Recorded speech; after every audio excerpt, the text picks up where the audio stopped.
ಚಿತ್ರದುರ್ಗ ರೇಣುಕಾಸ್ವಾಮಿ ಕೊಲೆ ಪ್ರಕರಣಕ್ಕೆ ಸಂಬಂಧಪಟ್ಟಂತೆ ಪವಿತ್ರ ಗೌಡ ಲಕ್ಷ್ಮಣ್ ನಾಗರಾಜು ಮನೆ ಊಟವನ್ನ ಕೇಳಿ ಒಂದು ಅರ್ಜಿಯನ್ನ ಬರೆಯಲಾಗಿತ್ತು. ಈಗ ಅದಕ್ಕೆ ಸಂಬಂಧಪಟ್ಟಂತೆ ಮನೆ ಊಟವನ್ನ ಆದೇಶದ ಪ್ರಶ್ನೆಯನ್ನ ಮಾಡಿ ಸರ್ಕಾರ ಮೇಲ್ಮನವಿಯನ್ನ ಮಾಡಿಕೊಳ್ತಾ ಇದೆ.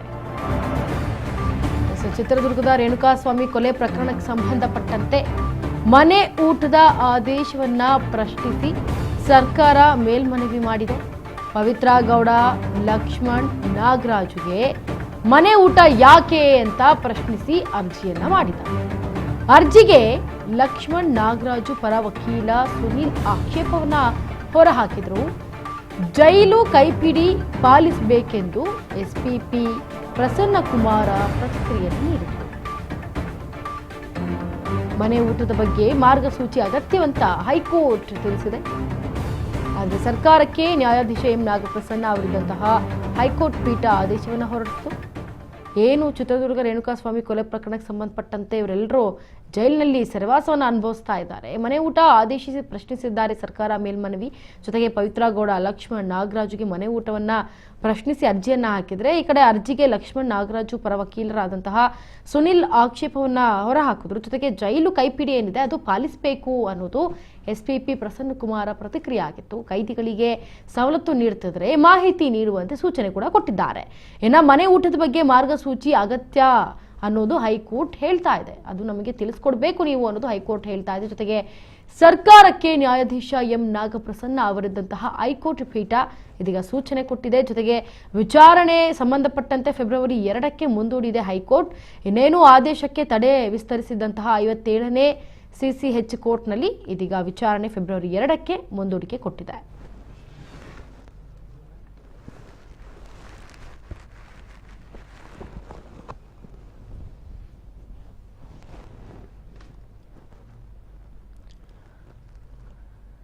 ಇನ್ನು ಪವಿತ್ರ ಗೌಡ ಲಕ್ಷ್ಮಣ್ ನಾಗರಾಜುಗೆ ಮನೆ ಊಟ ಬೇಕು ಅಂತ ಅರ್ಜಿಯನ್ನ ಹಾಕಿದ್ರು. ಆ ಅರ್ಜಿಯನ್ನ ಪ್ರಶ್ನಿಸಿ ಈಗ ಒಂದಷ್ಟು ಪ್ರತಿಕ್ರಿಯೆಯನ್ನ ಕೊಟ್ಟಿದ್ದಾರೆ ಎಸ್ಪಿಪಿ ಪ್ರಸನ್ನ ಕುಮಾರ್ ಅವರು. ಹಾಗೆ ಕೈದಿಗಳಿಗೆ ಸವಲತ್ತು ನೀಡ್ತಾ ಇದ್ರೆ ನಮಗೆ ಒಂದು ವೇಳೆ ಆ ರೀತಿ ಜೈಲಿನಲ್ಲಿ ಆಯಿತು ಅಂದರೆ ನಮಗೆ ಮಾಹಿತಿ ಕೊಡಿ ಅಂತ ಸೂಚನೆ ಕೊಟ್ಟಿದ್ದಾರೆ. ಮನೆ ಊಟದ ಬಗ್ಗೆ ಮಾರ್ಗಸೂಚಿ ಅಗತ್ಯ ಇದೆ, ನಮಗೆ ಅದನ್ನು ನೀವು ತಿಳಿಸ್ಬೇಕು ಅಂತ ಹೈಕೋರ್ಟ್ ಕೂಡ ಹೇಳ್ತಾ ಇದೆ. ಸರ್ಕಾರಕ್ಕೆ ನ್ಯಾಯಮೂರ್ತಿ ಎಂ ನಾಗಪ್ರಸನ್ನ ಅವರಿದ್ದಂತಹ ಹೈಕೋರ್ಟ್ ಪೀಠ ಇದೀಗ ಸೂಚನೆಯನ್ನು ನೀಡಿದೆ.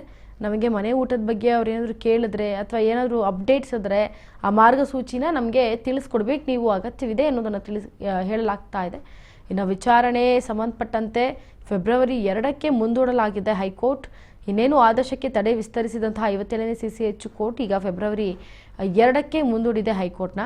ಇನ್ನು ಈ ಚಿತ್ರದುರ್ಗ ರೇಣುಕಾಸ್ವಾಮಿ ಕೊಲೆ ಪ್ರಕರಣದಲ್ಲಿ ಒಂದಷ್ಟು ಟ್ವಿಸ್ಟ್ಗಳನ್ನು ಪಡೆದುಕೊಂಡ ನಂತರ ಇವರೆಲ್ಲ ಆರೋಪಿಗಳಾಗಿ ಇದೀಗ ಸೆರೆವಾಸವನ್ನು ಅನುಭವಿಸ್ತಾ ಇದ್ದಾರೆ. ಇದ್ರ ಜೊತೆಗೆ ಪವಿತ್ರ ಗೌಡ ಲಕ್ಷ್ಮಣ್ ನಾಗರಾಜು ಮನೆ ಊಟ ಬೇಕು, ನಮಗೆ ಜೈಲಿನಲ್ಲಿ ಊಟವನ್ನು ಮಾಡೋಕ್ಕಾಗಲ್ಲ ಅಂತ ಕೂಡ ಕೇಳಿದ್ರು. ಇವರಿಗೆ ಇಷ್ಟೆಲ್ಲ ಅರ್ಜಿಯನ್ನು ಸಲ್ಲಿಸಿ ಇಷ್ಟೆಲ್ಲ ಮಾಡ್ತಾ ಇದ್ದಾರೆ. ಆದರೆ ಹಿಂದೆ ದರ್ಶನ್ ಕೂಡ ನಮಗೆ ಮನೆ ಊಟ ಬೇಕು ಅಂತ ಕೇಳಿದ್ರು, ಆದರೆ ಅದು ಅರ್ಜಿಯನ್ನು ವಜಾಗೊಳಿಸಲಾಯಿತು.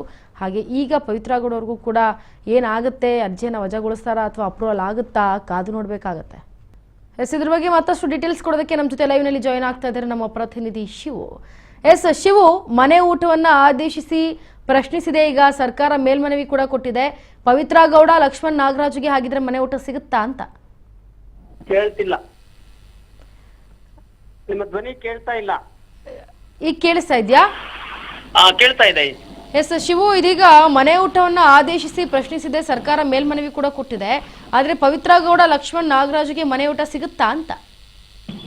ಖಂಡಿತ ಮನೆ ಊಟ ಪವಿತ್ರ ಗೌಡ ಲಕ್ಷ್ಮಣ್ ಮತ್ತೆ ನಾಗರಾಜ್ ಅವರಿಗೆ ಮನೆ ಊಟ ಸಿಗೋದು ಅನುಮಾನ. ಯಾಕೆ ಅಂತ ಹೇಳಿದ್ರೆ ಈಗಾಗ್ಲೇನೆ ಮನೆ ಊಟದ ಆದೇಶಕ್ಕೆ ತಡೆಯನ್ನು ಕೊಟ್ಟಿರುವಂತದ್ದು ಹೈಕೋರ್ಟ್. ಅದರ ಈಗ ಏನು 57ನೇ ಸಿಸಿಎಚ್ ನ್ಯಾಯಾಲಯ ವಾರಕ್ಕೆ 1 ದಿನ ಊಟ ಕೊಡಬಹುದು ಅಂತ ಆದೇಶ ಮಾಡಿದ್ರು. ಆ ಆದೇಶವನ್ನ ಜೈಲಧಿಕಾರಿಗಳು ಪಾಲನೆ ಕೂಡ ಮಾಡಲಿಲ್ಲ. ಕಂಟೆಂಪ್ಟ್ ಆಫ್ ಕೋರ್ಟ್ ಅಂತ ಕೂಡ ಅರ್ಜಿ ಹಾಕೊಂಡಿದ್ರು ಆರೋಪಿಗಳ ಪರ ವಕೀಲರು. ಈ ಮಧ್ಯದಲ್ಲಿ 57ನೇ ಸಿಸಿಎಚ್ ನ್ಯಾಯಾಲಯದ ಆದೇಶ ಏನಿದೆ ಆ ಆದೇಶಕ್ಕೆ ತಡೆ ಕೊಡಬೇಕು ಅಂತ ಹೇಳಿ ಪ್ರಾಸಿಕ್ಯೂಷನ್ ಮೇಲ್ಮನವಿಯನ್ನ ಸಲ್ಲಿಸ್ಕೊಂಡಿತ್ತು. ಮೇಲ್ಮನವಿಯನ್ನ ಸಲ್ಲಿಸ್ಕೊಂಡಂತ ವೇಳೆಯಲ್ಲಿ ಹೈಕೋರ್ಟ್ ವಾದ ಪ್ರತಿವಾದವನ್ನ ಆಲಿಸಿದಂತ ಹೈಕೋರ್ಟ್ ಈ ಹಿಂದೆ 57ನೇ ಸಿಸಿಎಚ್ ನ್ಯಾಯಾಲಯ ಏನ್ ಮನೆ ಊಟ 1 ದಿನದ ಮಟ್ಟಿಗೆ ಕೊಡಬಹುದು ಅಂತ ಹೇಳಿ ಆದೇಶ ಕೊಟ್ಟಿದ್ರು. ಅದಕ್ಕೆ ತಡೆಯಾಜ್ಞೆಯನ್ನು ಕೂಡ ಕೊಟ್ಟಿದ್ರು. ಇದು ವಿಚಾರಣೆಯನ್ನ ಇವತ್ತು ಮುಂದೂಡಲಾಗಿತ್ತು. ಇವತ್ತು ಮತ್ತೆ ವಿಚಾರಣೆ ಕೈಗೆತ್ತಿಕೊಂಡಂತ ನ್ಯಾಯಾಧೀಶರು ವಾದ ಪ್ರತಿವಾದವನ್ನು ಕೂಡ ಆಲಿಸಿ ಏನು ಆದೇಶವನ್ನ ಮುಂದುವರಿಸಿದ್ದಾರೆ, ಅಂದ್ರೆ ಸ್ಟೇ ಆದೇಶವನ್ನ ಮುಂದುವರಿಸಿದ್ದಾರೆ, ವಿಚಾರಣೆಯನ್ನು ಕೂಡ ಮುಂದೂಡಲಾಗಿರುವಂತದ್ದು. ಹಂಗಂದ್ರೆ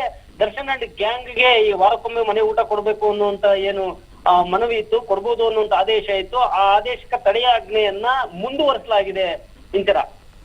ಎಸ್, ಧನ್ಯವಾದ ಶಿವು ನಿಮ್ಮೆಲ್ಲ ಡೀಟೇಲ್ಸ್ಗಾಗಿ.